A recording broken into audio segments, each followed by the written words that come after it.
ওই গেটম্যান তার চূড়ান্ত শাস্তি হবে আইনের মধ্যে। এটা ক্ষমার অযোগ্য। আমি পরিবারগুলোর পাশে আছি, আমি প্রত্যেকের সঙ্গে আলাদা করে কথা বলেছি। দেখুন, এখানে চোখের জল দেওয়া ছাড়া আর অন্য কিচ্ছু নেই আমাদের দেওয়া। উপরওয়ালা, ভগবান, ঈশ্বর যে যেভাবেই ভাবেন না কেন, এই পরিবারগুলোকে শক্তি দিক,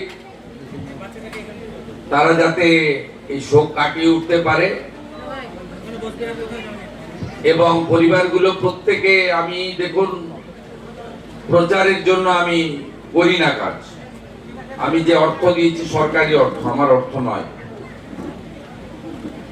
তার বাইরেও পরিবারগুলো যেগুলো যা চেয়েছে, কিছু দায়িত্ব আমি এসপিডিএম কে দিয়ে গেছি, তারা করবে।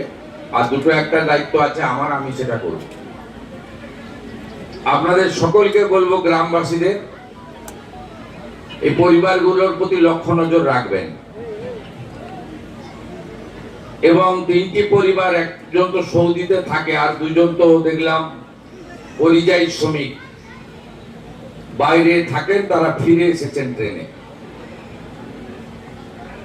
এই পরিবারগুলো যাতে, আমাদের সকলের দায়িত্ব, যেমন পুলিশ প্রশাসনও লক্ষ্য রাখবে, আমিও নজর রাখবো, এই জেলা থেকে মন্ত্রী গৌরীশঙ্কর ঘোষ তিনিও নজর রাখবেন, তেমনি আপনারা সকলে এই পরিবারগুলোর প্রতি নজর রাখবেন, এটুকু আমি প্রার্থনা করি। আমরা অনেক চেষ্টা করেছি বহরমপুর মেডিকেল কলেজে আহতদেরকে সকলকে বাঁচানোর জন্য, পারিনি বাঁচাতে সবাইকে। এখনো 2জন ভর্তি আছে।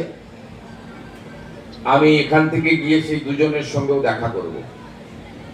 আমি আপনাদেরকে শুধু 3টে কথা বলে গেলাম।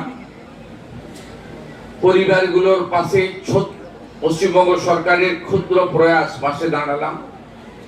পরিবারগুলো যা চেয়েছে আমার কাছে, যেটা আমার ক্ষমতার মধ্যে, সব ক্ষমতা আমার নেই, আমি সেটা করব।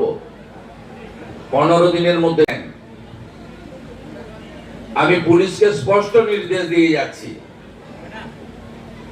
জেলে থাকাকালীন তদন্ত শেষ করতে হবে, চার্জশিট দিতে হবে এবং কাস্টডি ট্রায়াল করিয়ে যাতে ক্যাপিটাল পানিশমেন্ট হয়। পুলিশ সুপার, ডিআইজি আছেন, তারা যেমন দেখবেন, ডিএম সাহেবকেও দেখতে হবে, স্পেশাল পিপি অ্যাপয়েন্ট করে যাতে সেটা করে। আমি এই বিষয়ে স্থানীয় এমএলএ ভরত ঝাড়কে দায়িত্ব দিয়ে গেলাম। তিনি আমার সঙ্গে টাইম টু টাইম যোগাযোগ করবেন, যাতে এইরকম ফুলের মতো নিষ্পাপ, এত সুন্দর একরত্তি, আমাদের ভবিষ্যৎময়, এইরকম ঘটনা যাতে আর কারণ না ঘটে, এটাই প্রার্থনা থাকবে। এবং কর্ণসুবর্ণ রেল গেটে